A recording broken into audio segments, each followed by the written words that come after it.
ಶಂಕರ ಲೋಕಶಂಕರ ವಿದೇಹಾಪರಿತಾಲೋನಿ ಪ್ರಪಂಚ ಮುಮುಕ್ಷು ಜನಾಲಾಗಿ ಆಧ್ಯಾತ್ಮಿಕಶ್ಚ ಕರೋನಿ ಬಹುಲೋಕಜೆ ಮೇಳದೀತಿ ನಮಸ್ಕಾರ ಬ್ರಹ್ಮ ಚೈತನ್ಯ बोलो राजा राम राम बोलो सीता राम राम बोलो राजा राम राम बोलो सीता राम राम बोलो राजा राम राम बोलो सीता राम राम बोलो राजा राम राम बोलो सीता राम राम बोलो राजा राम राम बोलो सीता राम राम बोलो राजा राम राम बोलो सीता राम राम बोलो राजा राम राम बोलो सीता राम राम बोलो राजा राम राम बोलो सीता राम राम बोलो राजा राम राम बोलो सीता राम राम बोलो राजा राम राम बोलो सीता राम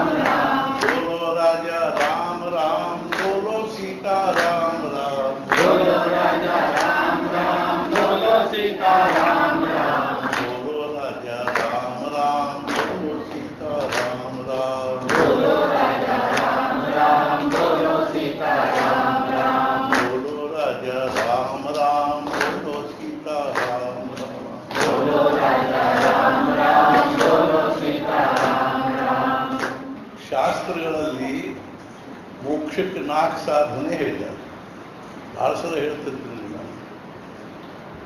ಮೋಕ್ಷ ಅಂದ್ರೆ ಏನು ಅಂದ್ರೆ ಮೋಕ್ಷಕ್ಕೆ 4 ಸಾಧನೆ ಅನ್ನುವಾಗ ನಮಗೆ ಮೋಕ್ಷ ಅಂದ್ರೆ ಏನು ಗೊತ್ತಾಗುತ್ತೆ.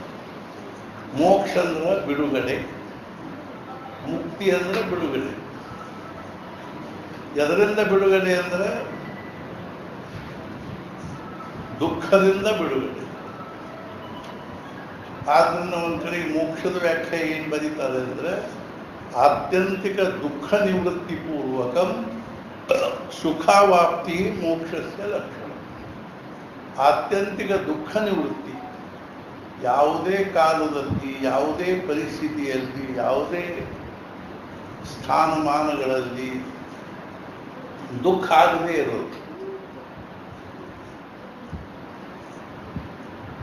ಅದರೊಂದಿಗೆ ಬರೀ ದುಃಖ ಆಗದೆ ಇರೋದು ಅಷ್ಟೇ ಅಲ್ಲ, ಸುಖಾವಾಪ್ತಿ, ಸುಖಾನು ಪ್ರಾಪ್ತ ಆಗ್ತದೆ.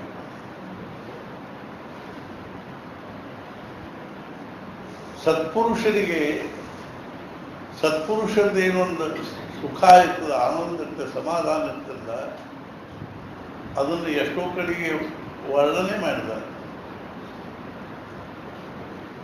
ಒಂದೆರಡು ಉದಾಹರಣೆ ಹೇಳಬೇಕು ಅಂದರೆ ಅವ್ರಿಗೆ ಎಂಥ ಒಂದು ಸಮಾಧಾನ ಸುಖ ಇರ್ತದೆ ಅಂದರೆ ಅಮರಾವತಿಯಲ್ಲಿ ಅಂದ್ರೆ ಇಂದ್ರ ಭವನದಲ್ಲಿಯ ಸುಖಾನು ಯಾರಿಗೆ ಸಾಕಾಗಿ ಹೋಗ್ಯಾವನು, ಅದರಿಂದಲೂ ಅವ ಯಾವ ಬ್ಯಾಸರಗೊಂಡನು, ಅವನಿಗೆ ನಮ್ಮ ಹುಳಿ ಮಜ್ಜಿಗೆದ ಗಂಜಿ ಮಾಡಿಕೊಟ್ರೆ ಕುಡಿತಾನೆ. ಅವನಿಗೆ ಅಮೃತನ ಬ್ಯಾಡ ಆಗಿಬಿಟ್ಟದ, ಅಂಥವ ಗಂಜಿ ಕುಡಿಲಿಕ್ಕೆ ಹೋಗ್ತಾನೆ. ನಮ್ಮ ಪರಿಸ್ಥಿತಿ ಹೆಂಗಾಗಿದೆ ಅಂದ್ರೆ ಅಮೃತ ಇಲ್ಲ, ಗಂಜಿ ಕುಡಿತೀವಿ. ದರಿದ್ರ ಪ್ರಪಂಚದ ವಿಷಯ ಅನ್ನೋ ಗಂಜಿ ಸ್ವಲ್ಪ ಭಾಳ ಕುಡಿದ್ವಿ ಅಂದ್ರೆ ಹುಳಿ ಸುಟ್ಟು ಹೋಗ್ತದೆ ಒಳಗೆ, ಬಗ ಬಗ ಬಗ ಹೊಟ್ಟೆ ಉರಿಲಿಕ್ಕೆ. ಪ್ರಪಂಚದ ಸುಖ ಅಂದ್ರೆ ಹಲಸಿದ ಗಂಜಿದ್ದಾನೆ. ಮಹಾರಾಜ ಭಾಳ ಚಂದ ಉದಾಹರಣೆ ಹೇಳಿ. ಪ್ರಪಂಚದ ಸುಖ ಅಂದ್ರೆ ಸ್ಮಶಾನದಾಗ ಕೂತ್ ಚಹಾ ಕುಡ್ದಂಗೆ. ಅಲ್ಲಿ ಹೆಣ ಸುಡುತ್ತೆ, ಅಲ್ಲಿ ಕೂತ್ ಚಹಾ ಕುಡಿಯೋದ್ರೊಳಗೆ ಚಹಾ ಚಲೋ ಆಗಿ ಹೇಳಿರ್ತೀವಿ. ಅಂತಾರೆ ಅನ್ಲಿಕ್ಕೆ ಆಗ್ತದೆ ಅಂದ್ರೆ ನಾಚಿಕೆ ಅನ್ನಿಸ್ತದೆ. ಶಾಂತ ಕೂತಿ ಚಹಾ ಕುಡಿ. ಅಮರಾವತಿ ಇಂದ್ರ ಭವನನ ಯಾರಿಗೆ ಸಾಕಾಗಿ ಹೋಗಿದನು, ಅಲ್ಲೂ ಅವ್ರಿಗೇನಂದ್ರೆ ಅದ್ರ ಬಗ್ಗೆ ಬೇಜಾರಾಗಿದ್ದನು. ಅವನು ಇವ್ರ ಜೊತೆಗೆ ಈ ಬೈಲಾಗ ಗುಡಿಸ್ಲಾ ಕಟ್ಕೊಂಡಿರ್ತಾರಲ್ಲ, ಪರ್ವಂಜಾರು ಅವರಂಥ ಗುಡಿಸಲಲ್ಲಿ ಇರ್ಲಿಕ್ಕೆ ಅವನಿಗೆ ಆಸಕ್ತಿ ಆಗ್ತದೆ. ಯಾವ ಆ ಪರಮಾನಂದದಲ್ಲಿದ್ದಾನೋ ಅವನಿಗೆ ಪ್ರಪಂಚದ ವಿಷಯದ ಸುಖ ಏನು ಸೇರಿ.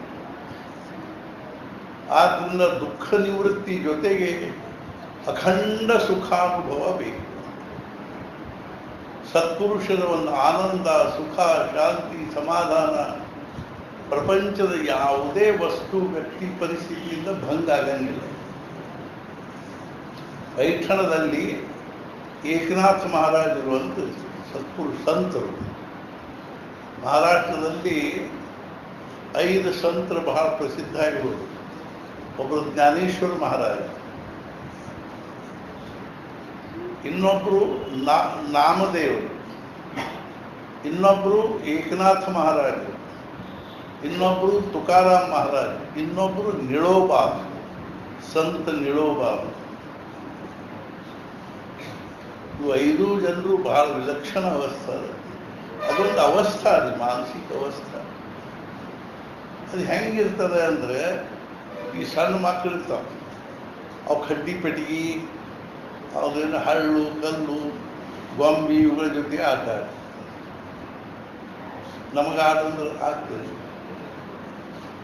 ಅವು ಒಂದು ಸಾಣ ಕಡ್ಡಿ ಪೆಟ್ಟಿಗೆ ಯಾರು ತಗೊಂಡಿದ್ರೆ, ಕಡ್ಡಿ ಪೆಟ್ಟಿಗೆ ಮ್ಯಾಲೆ ಛಾಪ್ ಅದು ಬ್ರ್ಯಾಂಡ್ ಇರ್ತದೆ, ಹಳ್ಳಿ ಕಲ್ಬಿಡ್ತಾವ.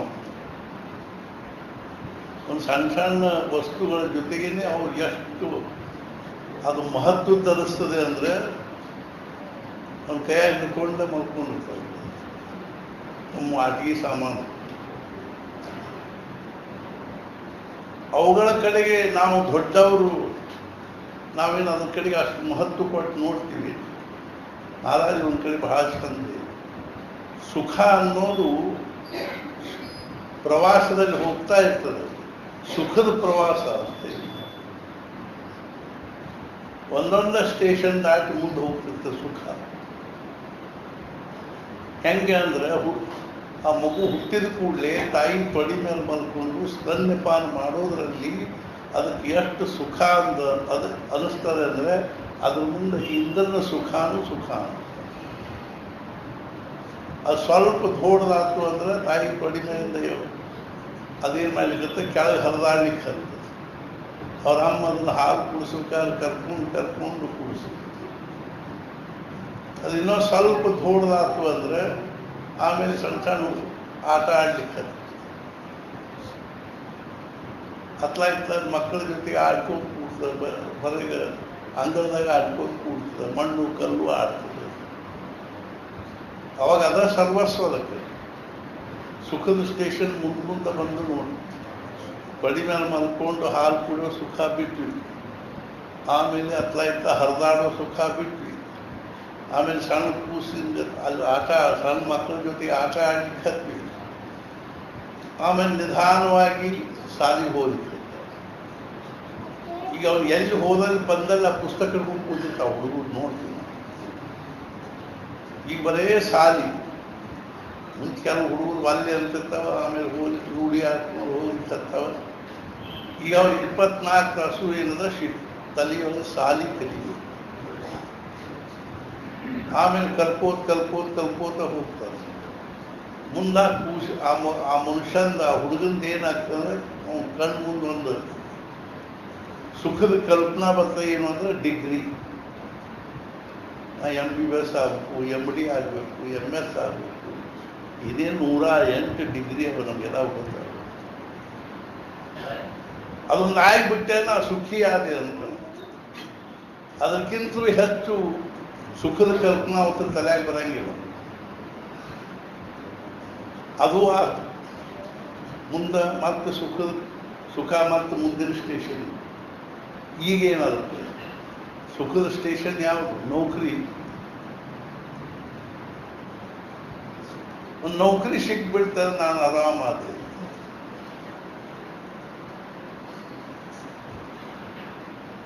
ಅದು ಸಿಕ್ತು ಅಂತ ಅಲ್ಲಿಗೆ ನಿಂತಿರ್ತಾ ಇದ್ವಿ. ಮುಗಿತ್ಲ, ಇನ್ನು ನೌಕರಿ ಸಿಕ್ತು, ಆರಾಮಾದಿ, ಸ್ವಸ್ಥ ಇರು. ಮತ್ತು ಮುಂದಿನ ಸ್ಟೇಷನ್ ಕಾಣಿಸ್ಬಿಡ್ತದೆ. ನೌಕರಿ ಮದುವೆ ಆಗ್ಬಿಡ್ತು, ಆರಾಮಾಗ್ಬಿಡ್ತು.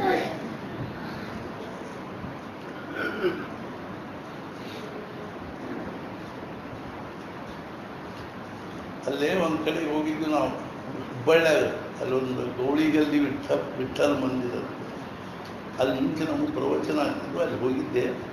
ಹೋದಾಗ ಅಲ್ಲೊಂದು ಬೋರ್ಡ್ ಹಾಕಿದ್ವಿ, ಈ ವರಕನ್ಯಾ ಕೂಡಿಸೋರ್ತಾರಲ್ಲ ಅವರು, ಇತ್ತೀಚೆಗೆ ಕನ್ಯೆಗಳ ಸಂಖ್ಯೆ ಕಡಿಮೆಯಾಗಿರುವುದರಿಂದ ನಾವು BA BSc BCom ಆದ ಹುಡುಗರ ಹಾಗೂ ಪ್ರೈವೇಟ್ ನೌಕರಿ ಮಾಡುವ ಹುಡುಗರ ಹೆಸರನ್ನು ದಾಖಲು ಮಾಡಿಕೊಳ್ಳುವುದಿಲ್ಲ. ಏನು ದುರ್ದೈವ ಪಾಪ ಹುಡುಗರು.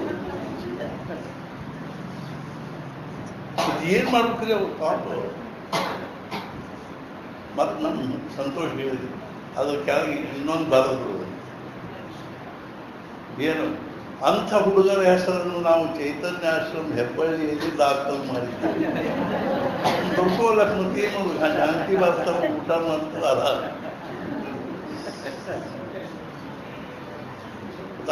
ಅದು ಇಲ್ಲ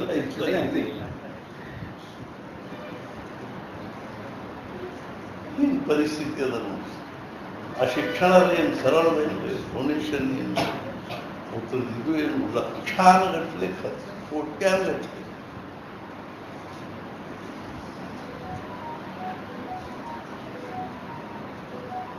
ಕಲ್ತು ಸಾಲ ಮಾಡ್ತಾರೆ, ಸೂಲ ಮಾಡ್ತಾರೆ, ಅವ್ಗ ಅಪ್ಪ ತೀರಿಸ್ಬೇಕಾಗಿ ಬರ್ತದೆ. ಇವು ಏನಾದ್ರು ನಪಾಸ್ ಗಿಪಾಸ್ ಆಗಿ ಮನ್ಯಾಗ ಕೂತು ಸಾಲೆಲ್ಲ ಸರಿ ಮೇಲೆ. ಎಷ್ಟು ಭಯಾನಕದಲ್ಲಿ ಪ್ರಪಂಚದಲ್ಲಿ. ಮಹಾರಾಜ ಹೇಳ್ತೀವಿ, ಜ್ವಾಲಾಮುಖಿ ಮೇಲೆ ಕೂತಂಗೆ ನಾವು. ಪ್ರಪಂಚ ಅಂದ್ರೆ ಜ್ವಾಲಾಮುಖಿ ಮೇಲೆ ಯಾವಾಗ ಭಡಕ್ ಅಂತದ್ದು ಗೊತ್ತಿಲ್ಲ. ಆದರೂ ನಮ್ಮ ಪರಿಸ್ಥಿತಿ ಹೆಂಗದ ಅನ್ನೋದನ್ನು ಜ್ಞಾನೇಶ್ವರ ಮಹಾರಾಜ ಹೇಳ್ಯಾರ. ಇಷ್ಟು ದಪ್ಪನ ಫೋಮ್ ಗಾದಿ ಮೇಲೆ ಮಲ್ಕೊಂಡಿವಿ, ಬುಡಕ ಕಾಟ್ ಮೇಲೆ ಬೆಂಕಿ ಕೆಂಡ ಅರಿವ್ಯಾರ. ಇವು ಬರ್ಕಿ ಹೊಲಿಕತ್ತಲ್ಲ ಮ್ಯಾಲೆ, ಅದು ಕೆಂಡು ಹೊತ್ತಿಗೋತ ಯಾವಾಗ ಭಗ್ ಅಂತದ ಗೊತ್ತಿಲ್ಲ. ಜ್ಞಾನೇಶ್ವರ ಮಹಾರಾಜ್ ಬರ್ದ ಒಂದು ಹಗೆ ಅದ, ಹಿಂದಿನ ಕಾಲದ ಹಗೆ ಇರ್ತಿದ್ದು ಅಲ್ಲ, ಜ್ವಾಳ ಅದು ಹಾಕಿದ್ರು. ಒಂದು ಹಗೆದಾಗ 1000 ಚೋಳ ಅವ. ಅಕಸ್ಮಾತ್ ಅದ್ರೊಳಗೆ ಬಿದ್ದರೆ ಎಷ್ಟು ಸುಖ ಆಗ್ತದನೋ ಅಷ್ಟು ಪ್ರಪಂಚದೊಳಗೆ ಸುಖ ಅದ. ಅದು ಭಾರಿ ಧೈರ್ಯ ನಮ್ಗೆ. ಆ ಚೋಳನೆಲ್ಲ ಬಂದು ಅಲ್ಲೇ ಅಲ್ಲ.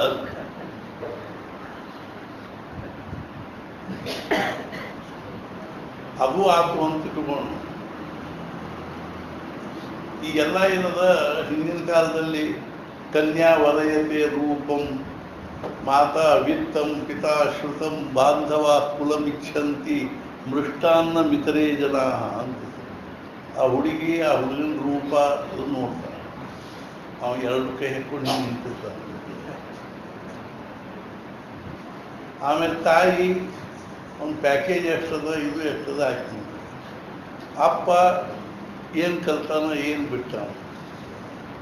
ಆಮೇಲೆ ಬಂಧು ಬಾಂಧವರು ಇಂಟರ್ಕಾಸ್ಟು ಏನು, ಎಂಥ ಬ್ರಾಹ್ಮಣರು ಏನು. ಆಮೇಲೆ ಬಾಕಿದವ್ರು ನಮ್ಮಂಥವ್ರು ಇದ್ದಿಲ್ಲ, ಮೃಷ್ಟಾನ್ನ ನಿಂತಿಲ್ಲ. ಈ ಅದಕ್ಕೆ ಬಿಟ್ಟು ನಮ್ಗೆ ಅದು ಯಾವ್ದಾದ್ರು ಕಾಷ್ಟಕ್ಕೆ ಹೋದ್ರೆ ಯಾವ್ದಾದ್ರು ಹೊಡೆದು ಬಂದ್ಬಿಟ್ರೆ ಅದು ಯಾರು ಅದು ಆತು. ಮುಂದೆ ಹಿಂಗ 1 ವರ್ಷ 2 ವರ್ಷ ಆಗುವಾಗ ಮತ್ತೆ ಸಣ್ಣ ಮಾಡಿ ಮುಂದಿನ ಸ್ಟೇಷನ್ಗೆ ಮಕ್ಕಳು ಎಲ್ಲ ಕಡೆಗೂ ಶುರು. ಆಮೇಲೆ ಆ ದೇವ್ರಿಗೆ ಹೋಗಿದ್ವಿ, ಈ ದೇವ್ರಿಗೆ ಹೋಗಿದ್ವಿ, ಅಲ್ಲಿ ಮಾಡಿ ಆ ಗುರುಗಳ ಕಡೆ ಹೋಗಿದ್ವಿ, ಈ ಗುರುಗಳ ಕಡೆ ಹೋಗಿದ್ವಿ, ಅಲ್ಲಿ ಕಾಯಿ ಹಾಕ್ಸ್ಕೊಂಡ್ವಿ, ಎಲ್ಲಿದ್ರು ಮಾಡಿದ್ವಿ. ಮುಖ್ಯವಾಗಿ ಏನು ಮಾಡೋಕೆ ಅದೇನಿಲ್ಲೇ ಇಲ್ಲ, ನಾಮಸ್ಮರಣೆ ಇಲ್ಲ, ಉಪಾಸನ ಇಲ್ಲ. ಬರೀ ಕಾಯಿ ಹಾಕ್ಕೊಂಡ್ರೆ ಆಗ್ತದೆ. ನಾವು ಹೇಳ್ತಿರ್ತೀವಿ, ಬರೀ ಕಾಯಿ ಹಾಕ್ಕೊಂಡ್ರೆ ಆಗೋದಿಲ್ಲ. ಬರೀ ಹೋಗಿ ಒಂದು ತೆಂಗಿನಕಾಯಿ ಒಡೆದು ಬಂದ್ವಿ, ರೋಡ್ ಕಾಯಿ ಒಡಿಸಿ ಬಂದ್ವಿ. ಅವಳಿ ಜೋಳ ಯಾರು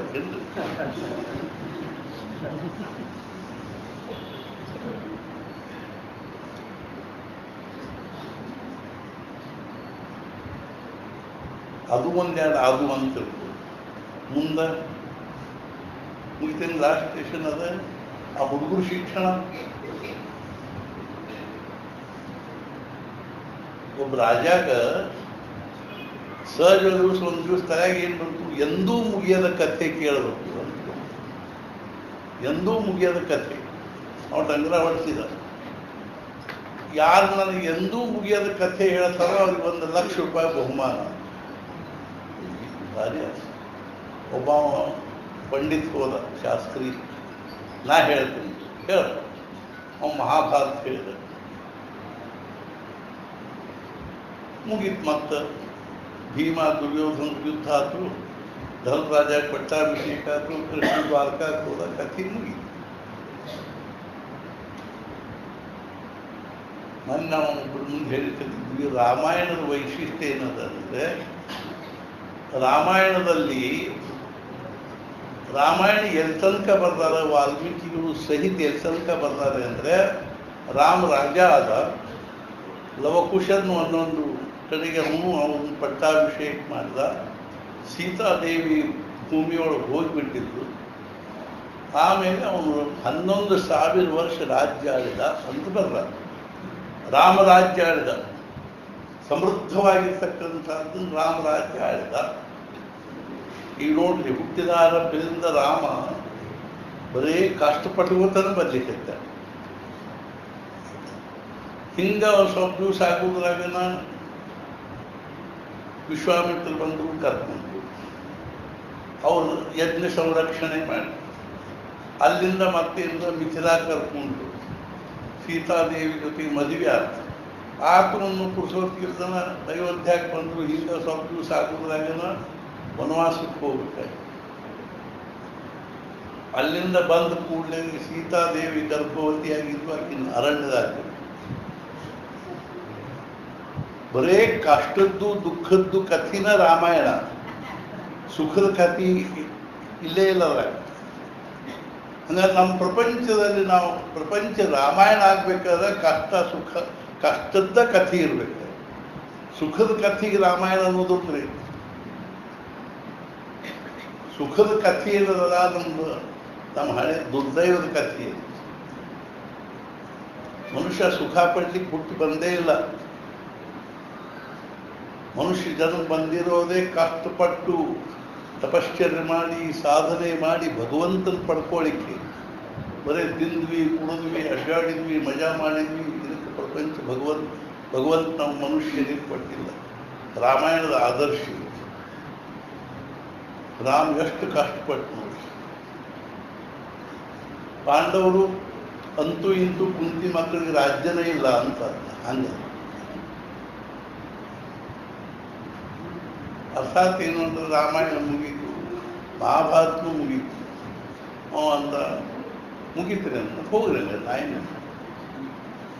ಮತ್ತೊಬ್ಬ ಬಂದ, ರಾಮಾಯಣ ಹೇಳ್ತಿದ್ರು. ಹೇಳಿ, ರಾಮಾಯಣ ಮುಗೀತು. ಮತ್ತೊಬ್ಬ ಬಂದ, ಭಾಗವತ್ ಹೇಳ್ತೀನಿ. ಹೇಳ್ರಿ, ಭಾಗವತ್ನೂ ಮುಗೀತು. 18 ಪುರಾಣ ಮುಗಿದು. ಮುಗಿಯದ ಕಥೆ ಕೇಳಬೇಕಾಯ್ತು ರಾಜಾಗ. ಎಂದೂ ಮುಗಿಯದ ಕಥೆ.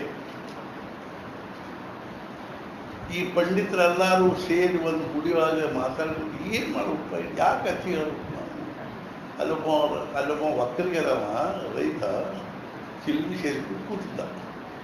ಅವನಿಗೆ ಎದ್ದು ಬಂದು, ಏನ್ರಿ ಭಟ್ರ, ಏನು ಎಷ್ಟೊತ್ತಾತು ಮಾತು ಚರ್ಚೆ ಮಾಡ್ತಿದ್ರು, ಏನು ವಿಷಯ? ಏನಿಲ್ಲಪ್ಪ, ಈ ಊರು ರಾಜಾಗ ಎಂದೂ ಮುಗಿಯದ ಕಥೆ ಹೇಳೋರು ಬೇಕಾಗಿದೆ ಅಂತ ನಾವು 10 ವರ್ಷ ಆತಿ ಹೇಳ್ತೀವಿ. ಅದೆಲ್ಲ ನಮ್ಮ ಕಥೆ ಮುಗಿದು ಹೋದು. ಅಯ್ಯೋ, ಇಷ್ಟ್ಯಾಕೆ ಅದಕ್ಕೆ ತಲೆ ಕೆಡ್ಸ್ಕೊಳ್ತೀನಿ, ನಾ ಹೇಳ್ತೀನಿ ಅಂದ. ಎಂದೂ ಮುಗಿಯದ ಕಥೆ ನಾ ಹೇಳ್ತೀನಿಲ್ಲ. ಹಿಂಗೇನು ಹೇಳ್ತೀವಿ ನಾವು, ಹೀಗೆ ಹೇಳ್ತಾರೆ ನೋಡ್ಯಾರ ನೋಡ್ರಿ, ನಾ ಹೇಳ್ತೀನಿ. ನಾನು ಕರ್ಕೊಂಡು ಭೇಟಿ ಮಾಡ್ತೀನಿ, ನಾ ಹೇಳ್ತೀನಿ. ಆಯ್ತು ನಡಿಪ. ಅವನ್ನ ಮರದಿವ್ಸ ಅವ್ನು ಪೇಟ ಗೀಟ ಸುತ್ತಕೊಂಡು, ರೇಷ್ಮೆ ಅಂಗಿ ಹಾಕ್ಕೊಂಡು, ಮಲ್ಮಲ್ ಧೋತ್ರ ಉಟ್ಕೊಂಡು ಹೋದ ಕೂಡಲೇ ಪಂಡಿತ್ ಹೇಳಿ, ನೀವು ಹೇಳ್ತಾನಂತ್ರಿ ಎಂದು ಹೇಳಪ್ಪ. ಇವರು ಈಗ ಒಂದ ಒಕ್ಕಲಿಗರ ಒಂದ, ನೋಡ್ರಿ ರಾಜರ, ನೀವು ದೊಡ್ಡವರು ರಾಜರು, ನಾವು ಸಾಮಾನ್ಯ ಒಕ್ಕಲಿಗೆ, ನಮಗೇನು ಗೊತ್ತಾಗೋದಿಲ್ಲ. ಆದರೆ ಒಂದು ಮಾತು ನಾವು ಸಾಕಷ್ಟು ನೋಡಿವಿ, ಕೇಳೀವಿ. ಕಥೆ ಹೇಳೋರು ಎಲ್ಲಿ ಕೂಡಬೇಕು? ಎತ್ತರ ಮೇಲೆ ಕೂಡಬೇಕು. ಕಥೆ ಕೇಳೋರು ಎಲ್ಲಿ ಕೂಡಬೇಕು? ಕೆಳಗೆ ಕೂಡಬೇಕು. ನೀವು ಮೇಲೆ ನಾ ಕೆಳಗೆ ಹೆಂಗೆ ಕಥೆ ಹೇಳ್ತೀರಿ ಅಲ್ಲ ರಾಜ ಮಂತ್ರಿ ಕಡೆ ನೋಡು ಏನು ಬಾಯ್ದು ಅಲ್ಲ ಒಂದು ಕಥೆ ಕೇಳೋಕಾಯ್ತು ಕೆಳಗೆ ಕೂಡ್ರಿ ಊಟ ಆರ್ಬಿಡಂಗ ಹೋಗಿ ಅದ್ರಿ ಕಥೆ ಹೇಳೋರು ಬಕ್ನೆತ್ತಿಲೆ ಹೇಳೋದು ಕಥೆ ಕೇಳೋರು ಕಿರೀಟ ಹಾಕೊಂಡು ಕೇಳೋದು ಹೆಂಗೆ ಅಂತದ್ರಿ ಮಂತ್ರಿ ಅಂದ್ರೆ ಅವ್ನು ಹಾಕಿಲ್ಲ ಅವನು ಕಿರೀಟ ಕಥೆ ಕೇಳೋರು ಹೇಳಿ ಶುರು ಮಾಡೋಕ್ಕಿಂತ ಮುಂಚೆ ಕಥೆ ಕೇಳೋರು ಪಾದ ಪೂಜೆ ಆಗಲಿ ಅವ್ರ ನಮಸ್ಕಾರ ಆಗಲಿ ಏನಾದ್ರು ಮಾಡ್ಬೇಕಿಲ್ಲ ನೀವು ಅದನ್ನು ಮಾಡ್ತೀನಿ ರಾಜ ಅದನ್ನ ಮುಗಿಸೇಬಿಟ್ಟು ನಮ್ದ ಕಥೆ ಹೇಳಪ್ಪ ಹೇಳ್ತೀನಿ ಒಂದು ಊರಾಗ್ಲಿ ಇಬ್ರು ಗಂಡ ಹೆಂಡತಿ ಇದ್ರು ಮುಂದೆ ಅವರಿಗೆ ಒಂದು 2-3 ವರ್ಷಕ್ಕೆ ಮಗ ಆತ ಮಗ ಹೋಗುದು ಮುಂದೆ ಆ ಮಗ ಹಿಂಗೆ ದೊಡ್ಡವಾದ್ರೆ ಅವನಿಗೂ ಒಂದು 20-25 ವರ್ಷ ಆದ್ರಿ ಮುಂದೆ ಅಪ್ಪ ಸ್ವಾಭಾವಿಕ ಅದು ನೋಡ್ರಿ ಎಲ್ಲರ ಜೊತೆ ಅವನು ಮಗನ ಮದುವೆ ಬೇಡ ಮುಂದೆ ಅವನಿಗೆ ಮಗನಿಗೆ ಅಥವಾ ಗಂಡ ಹೆಂಡತಿಗೆ ಮುಂದೊಂದು 2-3 ವರ್ಷಕ್ಕೆ ಅವ್ರ ಮಗ ಆದ್ರೆ ಮುಂದೆ ಅವನು ಒಂದು 25 ವರ್ಷಕ್ಕೆ ದೊಡ್ಡವಾದ್ರೆ ಮುಂದೆ ಮತ್ತೆ ಅಪ್ಪ ಏನದ ಒಂದು ಕನ್ಯಾ ಹುಡುಕಾಡಿ ಅವನು ಮದುವೆ ಮಾಡಿದ್ದೆ ಮುಂದೆ ಅವನು ಒಂದು 2 ವರ್ಷಕ್ಕೆ ಮಗ ಆದ್ರೆ ಮುಂದೆ ಅವನು ದೊಡ್ಡವಾದ್ರಿ ಮುಂದೆ ಅವನು ಮದುವೆ ಮಾಡಿದ್ರೆ ಮಂತ್ರಿ 1 ಲಕ್ಷ ಪಟ್ಟ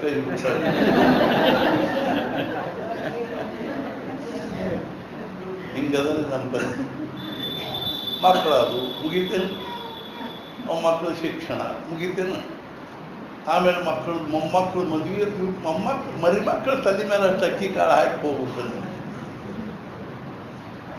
ಮೊಮ್ಮಗನ ಒಂದಿಷ್ಟು ಮದುವೆ ಮಾಡಿ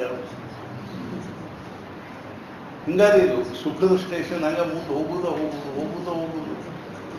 ಒಬ್ಬ ಗಾಣಿಗ್ಯಾರ ಅವನಿಗೆ ಅವನು ಎತ್ತು ಅದು ಭಾಳ ಮುದುಕಾಗಿತ್ತು ಅದು ತಿರುಗುವಂತಾಗಿತ್ತು ಗಾಳಕ್ಕೆ ಕೂಡಿದ್ರೆ ಅವಾಗೇನು ಅನಿಸ್ತು ಒಂದು ಬೇರೆ ಹೊಸ ಎತ್ತು ಒಂದು ಚಲೋ ಹೊಸ ಎತ್ಕೊಂಡು ಅದನ್ನು ಹೂಡಿದ ಅದು ಹೊಲದಾಗ ಬರೀ ಹರಿಗೆ ಬಿತ್ತಿ ರೂಢಿ ನೋಡ್ರಿ ಅದು ಉದ್ದಕ್ಕೆ ಹೋಗೋ ರೂಢಿ ಅದು ತಿರುಗೋ ರೂಢಿ ಇದ್ದಿದ್ದಿಲ್ಲ ಹಿಂಗಾಗಿ ತಿರ್ಗವಲ್ತು ನಿಂತು ಬಿಡೋದು ಬರೀ ಒಂದು ಹೆಜ್ಜೆ ಹೋಗೋದು ನಿಂತು ಅವನು ಭಾರಿ ಪಂಚಾಯತ್ ಕಂಡಾಟ ದುಡ್ಡು ಕೊಡ್ತಂತೀನಿ ತಿರ್ಗವಲ್ತು ಅವನು 4 ಮಂದಿ ಕೇಳಿ ಏನು ಮಾಡಿದ್ರು ಒಬ್ಬ ಒಂದು 10,000 ರೂಪಾಯಿ ಏನು ಅಂದ್ರೆ ಒಂದು ಹುಲ್ಲಿನ ಪೆಂಡಿ ತಗೋ ಆ ಪೆಂಡಿ ಏನದ ಒಂದು ಗಳಕ್ಕೆ ಕಟ್ಟು ಆ ಗಳ ಏನದ 2 ಕೋಡಿ ನಡಕ್ಕೆ ಕಟ್ಟು ಆ ಹುಲ್ಲಿನ ಪೆಂಡಿ ಬಾಯಿಂದ ಎಷ್ಟು ದೂರ ಇರ್ಬೇಕಂದ್ರೆ ನಾಲಿಗೆ ಚಾಚಿದ್ರೆ ಹುಲ್ಲು ಬಾಯಿಗೆ ಹತ್ತಬೇಕು ನಾಲಿಗೆ ಬಾಯಾಗಿ ಬರಬಾರ್ದು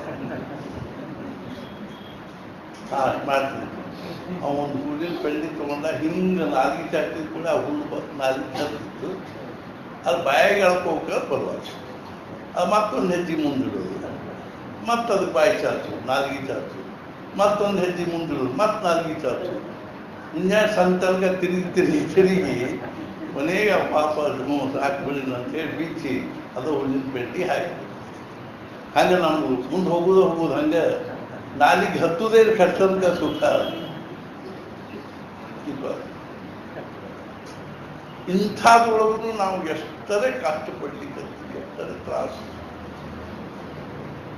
ಅದರ ಸುಖ ಎಲ್ಲಿದೆ ಸುಖ ಅಂತಃಕರಣ ಒಳಗದ ನಾವು ಸುಮ್ಮನೆ ಹೊರಗೆ ಹುಡುಕ್ಲಿಕ್ಕೆ ಹತ್ತೀವಿ ಆದ್ದರಿಂದ ಸತ್ಪುರುಷರು ಅದರಿಂದ ಹೊರಗೆ ಹುಡುಕೋ ಉಪದ್ವ್ಯಾಪ ಬಿಟ್ಬಿಟ್ರು ಸಮರ್ಥ ರಾಮದಾಸ್ ಸ್ವಾಮಿಗಳು ಲಗ್ನ ಮಂಟಪದಾಗ ನಿಂತಾರೆ ಅಂತರ್ಪಟ ಹಿಡ್ದಾರ ಮುಂಚೆ ಅವ್ರ ಪೂರ್ವ ಯೋಜನಾ ಐತೆಲ್ಲ ಭಟ್ರ ಸಮೂರ್ತೆ ಸಾವಧಾನ ಅಂದ ಕೂಡಲೇ ಓಡೋಗ್ಬಿಟ್ರು ಮುಂದೆ ಭಟ್ರ ನಾಲ್ ಮಾರಿ ಮಾಡ್ಕೊಂಡು ಮಂಗಳಾಷ್ಟ ಕಲಿಕತ್ತಾರ 5 ಮಂಗಳಾಷ್ಟಕ್ಕಂದು ಅಂತರ್ಪಟ ತೆಗೆದು ನೋಡ್ತಾರೆ ಹುಡುಗ ಇಲ್ಲ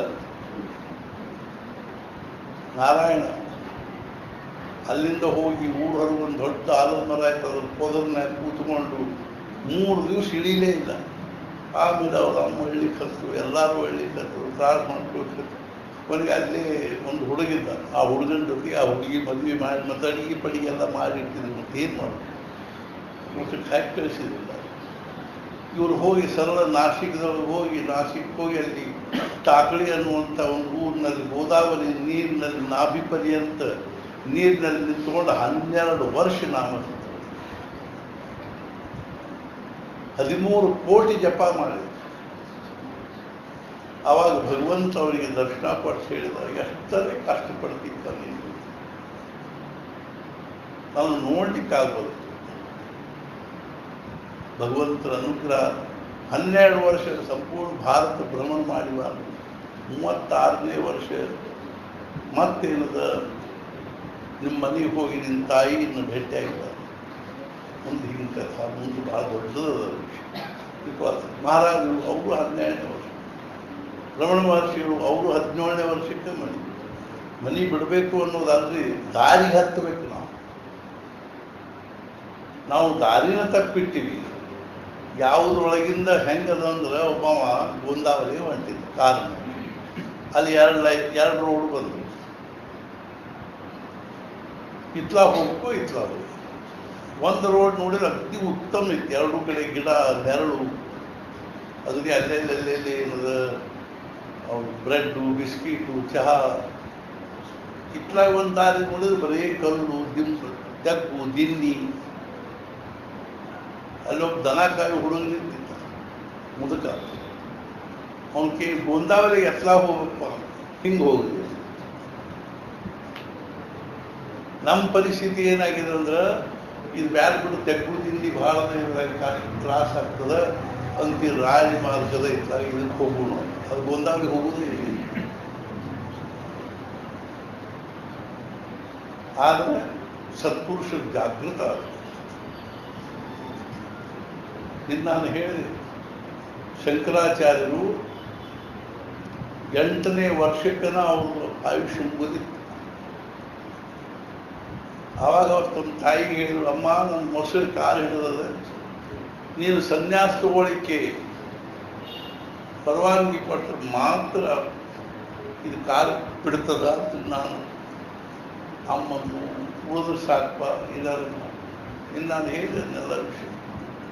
ಕೊನೆಗೆ ಸನ್ಯಾಸ ತಗೊಂಡ್ರು. ಅಲ್ಲಿಂದ ಓಂಕಾರೇಶ್ವರ, ಅಲ್ಲಿ ಹಿಂದೆ ಒಂದು ಗುಹಾದೊಳಗೆ ಅವರು ಸದ್ಗುರುಗಳು ಕಾಯ್ತಾ ಇದ್ದರು. ಗೋವಿಂದ ಭಗವತ್ಪಾದರು ಶಂಕರಾಚಾರ್ಯ ಹೋಗಿ ನಮಸ್ಕಾರ ಮಾಡಿದ್ರು. ಗೋವಿಂದ ಭಗವತ್ಪಾದರು ನಿನ್ನ ಸಲುವಾಗಿ ಕಾಯ್ಕೊಡು. ರಾಮಕೃಷ್ಣ ಪರಮಹಂಸರು ದೇವಿ ಮುಂದೆ ಪ್ರಾರ್ಥನಾ ಮಾಡಿ, ಮಾ आज भी वो नरेंद्र नहीं आया. ಇವತ್ತೂ ನರೇಂದ್ರ ಬರಲಿಲ್ಲ.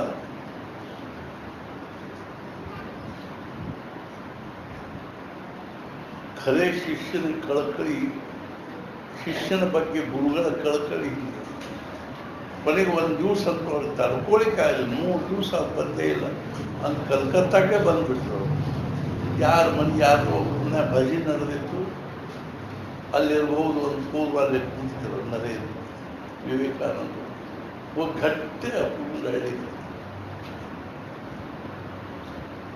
ನಾರಾಯಣ ಒಬ್ಬರು ಏನು ಮಹಾರಾಜ, ನನಗೆ ಬೇಕಾದಷ್ಟು ಐಶ್ವರ್ಯ ಅದ, ಆದ್ರೆ ನನಗೆ ಮಕ್ಕಳಿಲ್ಲ.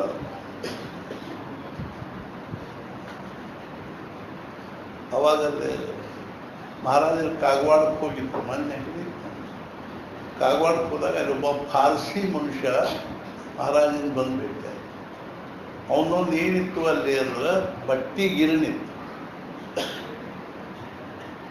ಅವ ಮಹಾರಾಜರು ಏನಂದ್ರೆ, ಮಹಾರಾಜ ನಮ್ಮ ಬಟ್ಟಿ ಗಿರಣಿ ನೋಡ್ಲಿಕ್ಕೆ ಬರ್ತೀವಿ. ಮಹಾರಾಜರು ಏನಂದ್ರು, ಬರ್ತೀನಿ ಖರೀದಿ ಬಹಳಷ್ಟು ಪ್ರಮಾಣದಲ್ಲಿ ಅನ್ನದಾನ ಮಾಡಿ ಬರ್ತೀನಿ. ಅವು ಎಷ್ಟು ಅರ್ಥಾತ್ ಏನು ಅಂತಂದ್ರೆ, ಅನ್ನದಾನ ಮಾಡಿದ ಅಂದ್ರೆ ದೊಡ್ಡ ಪ್ರಮಾಣದಲ್ಲಿ ಅನ್ನದಾನ ಮಾಡಿದ ಅಂದ್ರೆ ಅದು ನೋಡಿ ಮಹಾರಾಜರ ಕಣ್ಣಾಗ ನೀರು. ಸದ್ಗುರುಗಳ ವಾಹ್ವ ಅನ್ನುವಂಥದ್ದು ನಾವು ಏನ್ ಮಾಡ್ತೀವಿ? ಸಮರ್ಥ ರಾಮದಾಸ್ ಸ್ವಾಮಿಗಳದ್ದು 3.5 ಕೋಟಿ ಜಪ, ಮುಂಜಾನೆ 4 ಗಂಟೆ ಕೇಳಬೇಕು, ಒಂದು ಗುಹಾ ಮಾಡಿಕೊಂಡಿದ್ರು, ಅಲ್ಲಿ ಮಾರುತಿನ ಸ್ಥಾಪನಾ ಮಾಡಿಕೊಂಡಿದ್ರು. 12 ವರ್ಷದ ಹುಡುಗ. ಅವ್ರಿಗೆ ಹೆಂಗ ವಿಚಾರ ಬಂತು, ಹೆಂಗ ಬುದ್ಧಿ ಬಂತು, ಹೆಂಗ ಅಷ್ಟು ಕಷ್ಟ ಸಹನ ಮಾಡಿಕೊಳ್ಳು. ಅರ್ಥಾತ್ ಇದು ದೃಢತಾ ಬಂತು. ಬರೋಬ್ಬರಿ 4 ಗಂಟೆ ಕೇಳ್ತಿದ್ರು, ಸ್ನಾನ ಮಾಡ್ತಿದ್ರು, ಸಂಧ್ಯಾ ವಂದನೆ ಮಾಡಿ 6 ಗಂಟೆವರೆಗೂ ಚಹಾಪಹ ಏನಿಲ್ರಿ. ನಮ್ಗೆ ಮುಂಜಾನೆ ಎದ್ದು ಕೂಡಲೇ ಬೆಡ್ ಟೀ ಅಂತ ತರ್ತೇವೆ. ಹಾಸಿಗೆಯಾಗ ಚಾದರ್ನಾಗ ಚಹಾ ಕುಡಿದ್ರೊಳಕ ಇವಕ್ಕೆ ಸ್ವಲ್ಪ ಜಾಗೃತಿ ಬರ್ತದೆ. ಚಹಾದ್ದು ಬಹಳ ಮಹತ್ವ ಅದಕ್ಕೆ. ನೆನಪಾಗ್ತದೆ. ಮಾರುತಿ ಸಂಜೀವನಿ ಪರ್ವತ ಅಂದ. ಅವ ಸುಷೇಣ ಅಂತ ವೈದ್ಯಿದ್ದ ಲಂಕಾದಲ್ಲಿ. ಅವ ಅದ್ರಾಗ ಸಂಜೀವನಿ ವನಸ್ಪತಿ ತಗೊಂಡ. ಅವನು ಗುರುತು ಹತ್ತಲಿಲ್ಲ ಅಲ್ಲೇ. ಅದಕ್ಕೆ ಗುಡ್ಡಾನ ತೊಗೊಂಬಂದ್ಬಿಟ್ಟು ಮಾರುತಿ. ಆಮೇಲೆ ಅದನ್ನು ತಗೊಂಡು ಅವ ಅರದು ರಾಮ ಇದರೊಳಗಿನ ರಸ ತೆಗೆದು ನಿನ್ನ ತಮ್ಮ ಕುಡಿಸು. ಅವ ಹೇಳ್ದ ಅಂದ. ಆಯ್ತು ಅಂತ ಹೇಳಿ ರಾಮ ಅದನ್ನು ಹಿಂದಿ ರಸ ತೆಗೆದು ಆ ಕೆಲಸ ಹಿಂಗೆ ಒಗೆದು ಅದನ್ನು ಸಂಜೀವನಿ ರಸ ಲಕ್ಷ್ಮಣ ಕುಡಿಸಿದ ಕೂಡಲೇ ಲಕ್ಷ್ಮಣ ಅಂತ ಎಲ್ಲರೂ ಜೈ ಜೈಕಾರ ಮಾಡ್ಲಿಕ್ಕೆ ಪ್ರಭು ಶ್ರೀ ರಾಮಚಂದ್ರ ಕಿ ಜೈ, ರಾಮಚಂದ್ರ ಕಿ ಜೈ. ಅವಾಗ ಆ ಗದ್ದಗಳು ಯಾರೋ ಒಬ್ಬರು ಸಣ್ಣಂಗೆ ಎಳುವುದು ಕೇಳಿಸ್ತಿತ್ತು ರಾಮನಿಗೆ. ರಾಮ ಅಷ್ಟೇ ಯಾರು ಹಳ್ಳಿಕತ್ತಾರ ಅಂತ ನೋಡಿದ. ಆ ಚರಟ್ ಹಳ್ಳಿಕ್ಕೆ ಹತ್ತಿತ್ತು. ಆ ಸಂಜೀವನಿ ಚರಟ್ ಏನಿತ್ತು ಅದು ಹಳ್ಳಿಕ್ಕೆ ಹತ್ತಿತ್ತು. ರಾಮ ಕೇಳ, ನೀ ಯಾಕೆ ಹಳ್ಳಿಕ್ಕೆ ಮತ್ತೆ ಏನು ಮಾಡಿ ಹೇಳಂತ? ಯಾಕೇನಾತಂತ ಅಲ್ಲಪ್ಪ, ನನ್ನೊಳಗಿನ ರಸ ತಕ್ಕೊಂಡು ನಿಮ್ಮ ತಮ್ಮ ಬದುಕಿಸಿರಿ, ನಾನು ಮುಗಿದ್ಬಿಟ್ಟು ನನ್ನ ಜೀವನ ವ್ಯರ್ಥ ಮಾಡಿ. ಓಹೋ, ಹಿಂಗಾಗ್ತದೆ. ರಾಮಂದ ಕಾಳಜಿ ಮಾಡಬೇಡ, ಕಲಿಯುಗದೊಳಗೆ ನೀನ ಚಹಾ ಆಗಿಬಿಟ್ಟು ಬರೀ. ಮುಂಜಾನೆ ಎತ್ಕೊಂಡು ಒಂದು ಕಪ್ ಹಾಕಿದವ್ರು ನಮ್ಮ ಮಾರಿನ ಫ್ರೆಶ್ ಆಗಂಗಿಲ್ಲ. ಇಟ್ಕೋಲ್ಲ. ನಾರಾಯಣಿಗೆ ಏನಿತ್ತು ಚಹಾ ಇತ್ತು. ಮುಂಜಾನೆ ಎತ್ಕೊಳ್ಳಿ ಸ್ನಾನ, ನಾಭಿ ಪರ್ಯಂತ ಮಕ್ಕಳ ತನಕ ನೀರು, ಗೋದಾವರಿ ನೀರಿನ ಇಟ್ಕೊಂಡು ಬರೋಬ್ಬರಿ ಸೂರ್ಯೋದಯದಿಂದ ಹಿಡ್ಕೊಂಡು ಮಧ್ಯಾಹ್ನ 12 ಗಂಟೆವರೆಗೂ ಕಣ್ಣು ಮುಚ್ಕೊಂಡು ಜಪ ಮಾಡ್ಕೊಂಡು ಪೂರ ಏನು ಹುಡುಗರು ಅವ್ರ ಮೇಲೆ ಕಲ್ಲು ಒಗಿಬೇಕು, ಕೆಸರು ಒಗಿಬೇಕು, ಉಸುಕು ಒಗಿಬೇಕು. ಈ ಕೆಳಗಿನ ಭಾಗ ಎಲ್ಲ ನೀರಾಗ ನಿಂತು ಇಷ್ಟೆಲ್ಲ ಬೆಳಗಾಗಿ ಹೋಗಿತ್ತು. ಎಲ್ಲಿ ಬೇಕಾದ್ರೆ ಮೀನು ಕಡಿದು ಕಚ್ಚಿ ಅದೆಲ್ಲ ತೆಗ್ದು ಬಿದ್ದಿದ್ದು. ಮಳೆ, ಗಾಳಿ, ಬಿಸಿಲು. ನಮಗೆ AC ರೂಮ್ನಾಗ ಕೂತ್ಕೊಂಡು ಜಪ ಮಾಡ್ಬೇಕಂದ್ರೂ ಜಪದೊಳಗೆ ಏನಾಗೋದಿಲ್ಲ ಅಂದ್ರೆ ಸ್ವಲ್ಪ ಹೊತ್ತಾದ್ರೂ ಮನಸ್ಸು ಶಾಂತ ಆಗುದಿಲ್ಲ, ಅಂತರ್ಮುಖ ಆಗುವುದಿಲ್ಲ. ಮುಂದೆ 12 ಗಂಟೆಗೆ ಅಲ್ಲಿಂದ ಬಂಚುವಟ್ಟಿಗೆ ಹೋಗಿ 5 ಕಿಲೋಮೀಟರ್ ನಾಲಿಂದ ಸಾಕಷ್ಟು ಸಲ ಅಡ್ಡಾಡಿದ್ವಿ. ಅಲ್ಲಿ ಹೋಗಿ 5 ಮನೆಗಳಲ್ಲಿ ಮಧುಕರಿ ಬೇಡ್ಕೊಂಡು ಬಂದು ಅದನ್ನು ಮಾರುತಿರಾಯಿಗೆ ನೈವೇದ್ಯ ತೋರಿಸಿ ಆ ಜೋಳಿಗೆಯಿಂದ ಗೋದಾವರಿ ನೀರಿನಲ್ಲಿ ಎದ್ದು ತೆಗಿಬೇಕು. ಅದರೊಳಗಿನ ರಸ ಎಲ್ಲ ಬಸದು ಹೋಗುತ್ತೆ. ಉಪ್ಪು, ಸಿಹಿ ಎಲ್ಲ ಬಸದು ಅದು ಉಳಿದನ್ನೆಲ್ಲ ಕಲಿಸ್ಕೊಂಡು ಅದು ಮುಟ್ಟಾವ.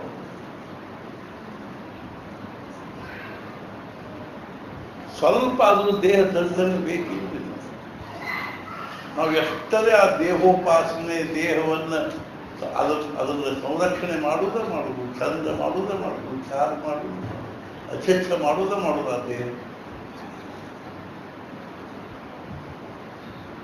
ಆ ದೇಹ ಇವತ್ತಿದ್ದಂಗೆ ನಾಳೆ ಇರಂಗಿಲ್ಲ, ನಾಳೆ ಇದ್ದಂಗೆ ನಾಡ್ದು ಇರಂಗಿಲ್ಲ. ಯಾವ ಟೈಮಿಗೆ ಪ್ಯಾರಾಲಿಸಿಸ್ ಹೊಡಿತದೋ, ಕೈ ಸೊಟ್ಟ ಹಾಕ್ತದೋ ಗೊತ್ತಿಲ್ಲ. ಆದರೂ ಆ ದೇಹ ಮಹಾರಾಜ ಹೇಳಿದ್ರು, ನಮ್ಮ ದೇಹದ ಮೇಲೆ ಎಷ್ಟು ಪ್ರೇಮ ಅದನ್ನು ಅದರ 1% ನಮಗೆ ಭಗವಂತನ ಮೇಲೆ ಪ್ರೇಮ ಇದ್ದಿದ್ದು ನಮ್ಗೆ ಎಂದೋ ಉದ್ಧಾರ ಆಯಿತು. ನನಗೇನು ಅನ್ಬೇಡ ನೀನು ಅಂತೀವಿ ನಾವು. ಅಂದ್ರೆ ನನ್ನ ದೇಹದ ಮೇಲೆ ಪ್ರೇಮ. ಅವ ಬೈತಾನ, ಬೈಕೋಲ್ಲ, ಈ ದೇಹಕ್ಕೆ ಬೈತಲ್ಲ. ಅವ ಅದ ಮನುಷ್ಯ ನಮ್ಮ ಮುದ್ದದ ನಿಂತಾವ ಬೈತಿದ್ದ ನಮ್ಗೆ ಸಿಟ್ಟು ಬರ್ತಾ ಇರ್ಬೇಕು, ಬೇಕಾದಷ್ಟು ಬೈಕೋದು. ಅಲ್ಲಿ ನಾ ಈ ದೇಹವನ್ನು ಥರ್ಡ್ ಪರ್ಸನ್ ಅಂತ ಯಾಕೆ ಹೋಗ. ಆಮೇಲೆ ಬಂದು ಮತ್ತೇನದ ಊಟ ಮಾಡಿ ಮತ್ತೆ ಸ್ವಲ್ಪ ಹೊತ್ತು ಅಡ್ಡಾಡಿ ಮತ್ತಿದ 5 ಗಂಟೆಗೆ ಪಂಚವಟಿಗೆ. ಅಲ್ಲಿ ಯಾವುದಾದ್ರೂ ಮಂದಿರದಲ್ಲಿ ಸತ್ಸಂಗ, ಪ್ರವಚನ, ಕೀರ್ತನ ನಡೆದಿದ್ರೆ ಅದನ್ನ ಶಾಂತವಾಗಿ ಕೂತ್ಕೊಂಡು ಭಕ್ತಿಭಾವದಿಂದ ಅತ್ಯಂತ ಏಕಾಗ್ರತೆಯಿಂದ ಶ್ರವಣ ಮಾಡಿ ಬರು ಮುಂದೆ ಒಂದು ಪುಸ್ತಕ ತಗೊಂಡು ಮತ್ತೆ ಬಂದು ಸಾಯಂಕಾಲ ಮತ್ತೆ ಸಂಧ್ಯಾವಂದನೆ ಮಾಡಿ, ಸ್ನಾನ ಮಾಡಿ, ಸಂಧ್ಯಾವಂದನೆ ಮಾಡಿ, ಮತ್ತೊಂದು ಸ್ವಲ್ಪ ಗಾಯತ್ರಿ ಜಪ ಮಾಡಿ, ಆಮೇಲೆ ರಾತ್ರಿ ತಮ್ಮ ಗುಹಾದಲ್ಲೇ ಒಂದು ಪ್ರಣತಿ ಹಚ್ಚಿಟ್ಕೊಂಡು ಆ ಪ್ರಣತಿ ಬೆಳಕಿನೊಳಗೆ ತಮ್ಮ ತಂದಿರೋ ಪುಸ್ತಕಗಳನ್ನು ರಾತ್ರಿ 11ಕ್ಕೆ ಮಲ್ಕೋಬೇಕು, 4ಕ್ಕೆ ಕೇಳಬೇಕು. ಈ ರೀತಿ 3.5 ಕೋಟಿ ಜಪ ಆದ ಕೂಡಲೇ ಪ್ರತ್ಯಕ್ಷ ರಾಮ್ ಬಂದು ಹೇಳಿದ, ಲಾಲಾಯಣ ನಾವು ನಿನ್ನ ಕಠೋರ ಸಾಧನೆ ನೋಡಿದ್ದಾರೆ, ಸಾಕು ಇಲ್ಲ ರಾಮ, ನಂದು 13 ಕೋಟಿ ಸಂಕಲ್ಪದ. ನಮ್ಮನ್ನು ಕೇಳ್ತಾರೆ ದಿನ ಅವನಿಗೆ 2 ದಿವಸ ಮಾಡ್ಬೇಕ್ರಿ ಅಂತ ಕೇಳ್ತಾರೆ.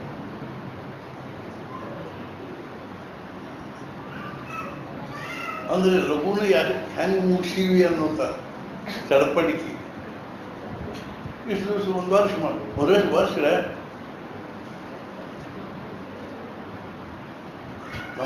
ನಮಗೆ ಅದ್ರೊಳಗೆ ಇಲ್ಲೇ ಇರಲಿ. ನಮಗೆ ಖರೀದಿ ಬರೀ ನಾವು ಏನದ ಮಕ್ಕಳು, ಮರಿ, ಪ್ರಪಂಚ, ಶಿಕ್ಷಣ, ದುಡ್ಡು, ನೌಕರಿ ಇನ್ ಬಿಟ್ಟು ತಲೆ ಬೇರೆ ವಿಚಾರ ಇಲ್ಲ.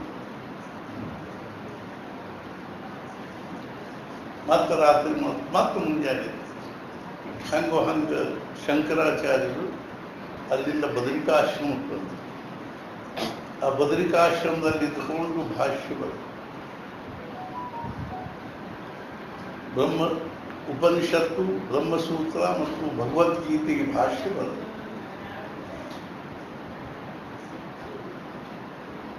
ಅಷ್ಟೊತ್ತಿಗೆ ಏನಾಯಿತು ಅಂದ್ರೆ ಅವ್ರ ಮತ್ತೆ ಆಯುಷ್ಯ ಮುಗಿತು 16 ವರ್ಷ. ಇನ್ನು 16 ದಿವಸ ಬಾಕಿ.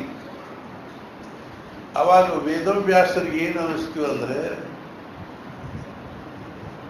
ಇನ್ನು 16 ದಿವಸ ಮಾತ್ರ ಆಯುಷ್ಯ. ಆದ್ರೆ ಇವ್ರು ಮಾಡಬೇಕಾಗಿರೋ ಕಾರ್ಯ ಬಹಳ ದೊಡ್ಡದಲ್ಲ ಭವಿಷ್ಯದಲ್ಲಿ.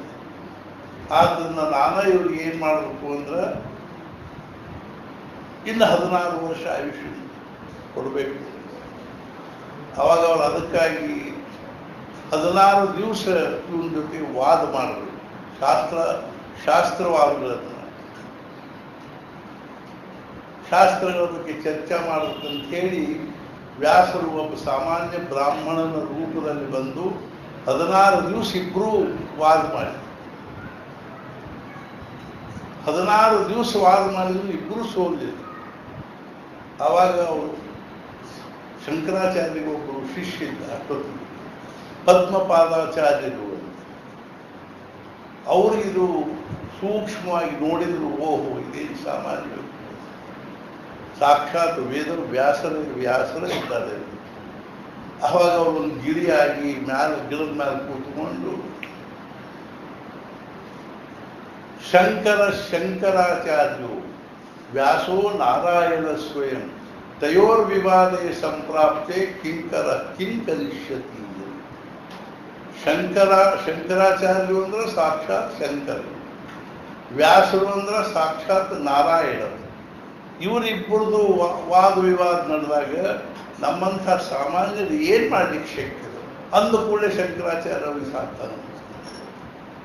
ಅವಾಗ ವ್ಯಾಸ ಪ್ರಕಟ ಅವ್ರು ಹೇಳಿದರು, ಇವತ್ತಿ ನಿಮ್ಮ ಆಯುಷ್ಯ 16 ವರ್ಷ, ಆದ್ರೆ ನೀವು ಮಾಡಬೇಕಾಗಿರೋ ಕಾರ್ಯ ಬಹಳ ದೊಡ್ಡದಲ್ಲ. ಆದ್ರಿಂದ ನಾನು ಏನು ಮಾಡ್ತೀನಿ ಅಂದ್ರೆ ನಿಮಗೆ ಇನ್ನು 16 ವರ್ಷ ಆಯುಷ್ಯ ಕೊಡ್ತೀನಿ. ನನ್ನ ಆಯುಷ್ಯ ಕೊಡಿಯಿಂದ ಇನ್ನು 16 ವರ್ಷ. ಶಂಕರಾಚಾರ್ಯ ಅಂದ್ರು, ಹಾಗಾದ್ರೆ ಮುಂದೆ ಏನು ಮಾಡಿ? ಮುಂದೆ ಅವ್ರು ಹೇಳಿದ್ರು, ಇಂದೀಗ ನೀವು ಏನಾದ್ರು ಪ್ರಯಾಗಕ್ಕೆ ಹೋಗ್ರಿ, ಅಲ್ಲಿ ಒಬ್ಬರು ಕುಮಾರಿಲ ಭಟ್ಟರು ಅಂತಿದ್ದಾರೆ. ಅವರು ಸ್ವತಃ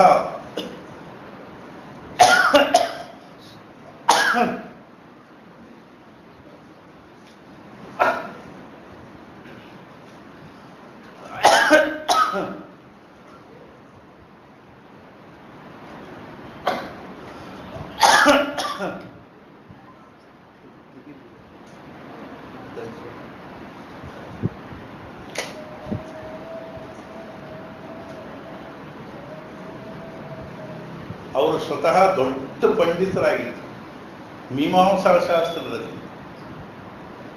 ಆವಾಗಿನ ಕಾಲದ ಪರಿಸ್ಥಿತಿ ಏನಾಗಿತ್ತು ಅಂದ್ರೆ ಎಲ್ಲ ದೊಡ್ಡ ದೊಡ್ಡ ರಾಜರ ಕಡೆಗೆ ಬೌದ್ಧರು ರಾಜಾಶ್ರಯ ಪಡ್ಕೊಂಡು ಎಲ್ಲ ಕಡೆ ಬೌದ್ಧ ಧರ್ಮವನ್ನು ಪ್ರಚಾರ ಮಾಡಿದ್ದಾರೆ.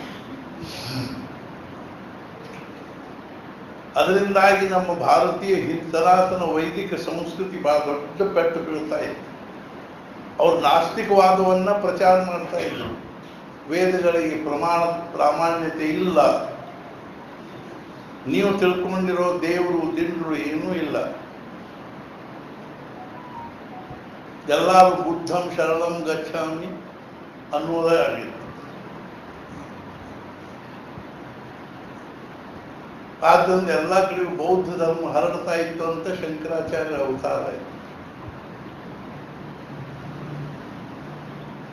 ಅವಾಗ ಒಬ್ಬ ರಾಜನ ಆಸ್ಥಾನದಲ್ಲಿಯೂ ಬೌದ್ಧರೇ ಇದ್ರು.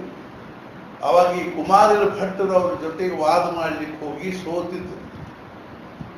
ಅವಾಗ ಅವ್ರೇನ್ ಮಾಡಿದ್ರು ಅಂದ್ರೆ ಕುಮಾರಿಲ ಭಟ್ಟರು ಬೌದ್ಧರ ಗತಿನ ವೇಷ ಧಾರಣೆ ಮಾಡಿಕೊಂಡು ಬೌದ್ಧರ ಹತ್ರ ಇದ್ದುಕೊಂಡು ನ್ಯಾಯಶಾಸ್ತ್ರವನ್ನು ಅಭ್ಯಾಸ. ಅವರು ಯಾವ ನ್ಯಾಯಶಾಸ್ತ್ರದಲ್ಲಿ ಪರಿಣತಿದ್ರು ಅಷ್ಟೊಂದು ಇವರು ಪರಿಣತ. ಆಮೇಲೆ ವಾದ ಮಾಡಿ ಅವರು ಸೋಲಿಸಿ. ಅಂದ್ರೆ ಅವ್ರ ಹತ್ರ ಕಲ್ತಿರೋ ವಿದ್ಯೆಯನ್ನು ಅವ್ರ ಮೇಲೆ ಪ್ರಯೋಗ ಮಾಡಿ ಇವ್ರೇನ್ ಮಾಡಿದ್ರು ಅಂದ್ರೆ ಅವ್ರನ್ನ ರಾಜಾಶ್ರಯದಿಂದ ಹೊರಗೆ ಹಾಕಿ. ಆಗ ಬೌದ್ಧರು ಇವ್ರ ಬಗ್ಗೆ ಇರೋ ದ್ವೇಷದಿಂದ ಇವ್ರನ್ನ ಹೆಂಗಾದ್ರೂ ಮಾಡಿ ಮುಗಿಸಿ ಬಿಡಬೇಕು ಅನ್ನೋ ಭಾವನೆಯಿಂದ ಅವ್ರು ರಾಜನಿಗೆ ಏನ್ ಹೇಳಿದ್ರು ಅಂದ್ರೆ, ಇವರೇನೋ ವಾದ ಮಾಡಿ ನಮ್ಮನ್ನು ಸೋಲಿಸಿದ್ರೇನೋ ಖರೆ, ಆದ್ರೆ ಇವ್ರು ಎಷ್ಟು ವೇದಗಳನ್ನ ಪ್ರಮಾಣಭೂತ ಅಂತ ತಿಳ್ಕೊಂಡಾರೆ, ಇವ್ರ ನಿಷ್ಠಾ ಹೆಂಗದ ನೋಡಿ ಆಮೇಲೆ ನೀನು ಮುಂದಿನ ವಿಚಾರ ಮಾಡ. ಅದಕ್ಕೆ ಏನ್ ಮಾಡಿ ನಾನು ಇವ್ರನ್ನ ಗುಡ್ಡದ ಮೇಲಿಂದ ಜಿಗಿ ಅಂತ.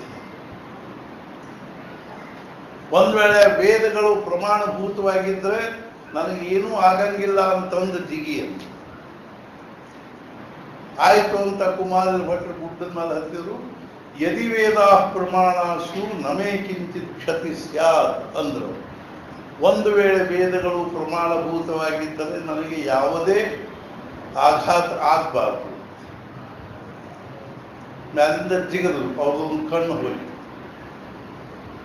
ಮತ್ತೆ ಆಘಾತ ಆಗ್ತದ. ಆದ್ರೆ ಸಾಯಲಿಲ್ಲ, ಅವ್ರು ಕಣ್ಣಿಗೆ ಪೆಟ್ಟಾರ. ಕಣ್ಣು ಯಾಕೆ ಹಂಗೆ ಹೋತು ಅಂದ್ರೆ ಅವ್ರು ಒಂದು ಶಬ್ದ ಏನಿದನು ಅದನ್ನು ಸರಿಯಾಗಿ ಉಚ್ಚಾರ ಮಾಡಿದ್ದಿಲ್ಲ. ಯದಿ ಅಂತೇನಂದಿದ್ರು ಅರ್ಥ. ಒಂದು ವೇಳೆ ವೇದಗಳು ಪ್ರಮಾಣವಾಗಿದ್ದರೆ ನನಗೆ ಏನೂ ಆಗಬಾರದು.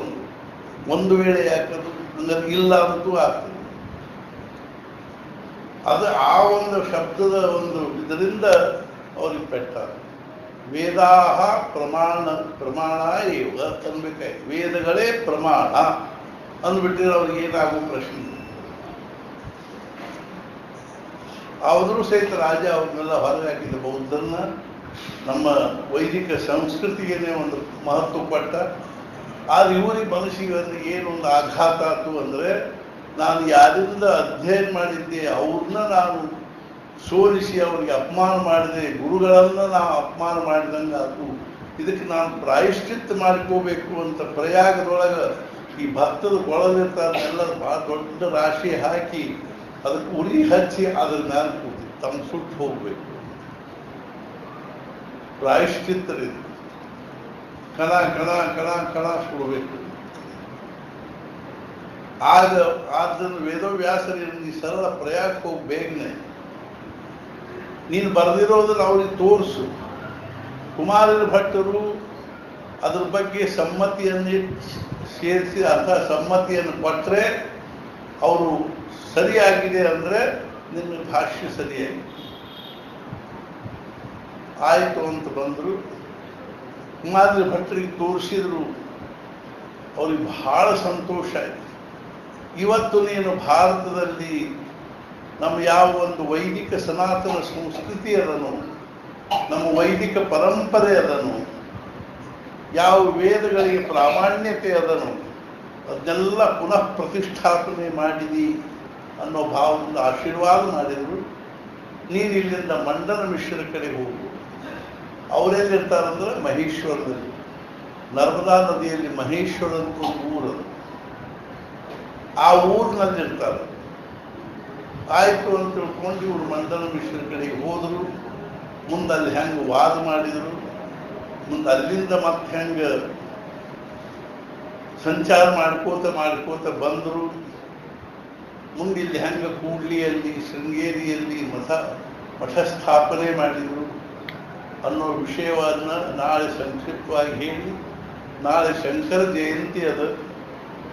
ನಾಳೆ ನಾವೆಲ್ಲರೂ ಏನು ಮಾಡಬೇಕು ಅಂದ್ರೆ ಒಂದು ಸ್ವಲ್ಪ ಹೊತ್ತು ಭಜನೆ ಮಾಡಿ ಕೊನೆಗೆ ಈ ರೀತಿಯಾಗಿ ಇದನ್ನು ಮಾಡಿ ಆಮೇಲೆ ಶಾಂತವಾಗಿ ಭಗವಂತನ ನಾಮಸ್ಮರಣೆ ಮಾಡಿಕೋತ ಶಂಕರಾಚಾರ್ಯ ನಾವೆಲ್ಲರೂ ಪುಷ್ಪಾಂಜಲಿಯನ್ನು ಸಮರ್ಪಣೆ ಮಾಡಿ ಭಕ್ತಿ ಭಾವದಿಂದ ಆಮೇಲೆ ಅವ್ರಿಗೆ ಆರತಿ ಪಾರ್ತಿ ಮಾಡಿ ಈ ಶಂಕರ ಜಯಂತಿಯ ಕಾರ್ಯಕ್ರಮವನ್ನು ನಾವು ಅಗದಿ ಅಂತಃಕರಣಪೂರ್ವಕ ಭಕ್ತಿ ಭಾವದಿಂದ ಆಚರಿಸಿ ನಾವು ಅವರ ಅನುಗ್ರಹಕ್ಕೆ ಪಾತ್ರರಾಗೋಣ. ನಾನು ಸದ್ಗುರು ಅನನ್ಯವಾಗಿ ಪ್ರಾರ್ಥನೆ ಮಾಡುವುದೇನು ಅಂದರೆ ಮಹಾರಾಜರು ಶಂಕರಾಚಾರ್ಯರು ನಮಗೆಲ್ಲರಿಗೂ ಆಯುಷ್ಯ ಆರೋಗ್ಯ ಐಶ್ವರ್ಯವನ್ನು ಅನುಗ್ರಹಿಸಿ ಮತ್ತು ಮುಖ್ಯವಾಗಿ ನಮಗೆಲ್ಲರಿಗೂ ಭಗವಂತನಲ್ಲಿ ಭಕ್ತಿ ನಾಮದಲ್ಲಿ ಪ್ರೇಮ ಹಾಗೂ ಸದ್ಗುರು ಅನನ್ಯವಾಗಿರ್ತಕ್ಕಂಥ ನಿಷ್ಠೆಯನ್ನು ಕೊಳ್ಳಿ ಅಂತ ತಿಳ್ಕೊಂಡು ಹೇಳಿ ಸದ್ಗುರುನಾಥ ಮಹಾರಾಜ ಜಯ ಜಯ ಜಯ ರಘುವೀರ. ಈಗ ನೈವೇದ್ಯ ಆರತಿ ಆಗ್ತದೆ, ಆದ ಕೂಡಲೇ ಎಲ್ಲರಿಗೂ ಪ್ರಸಾದ.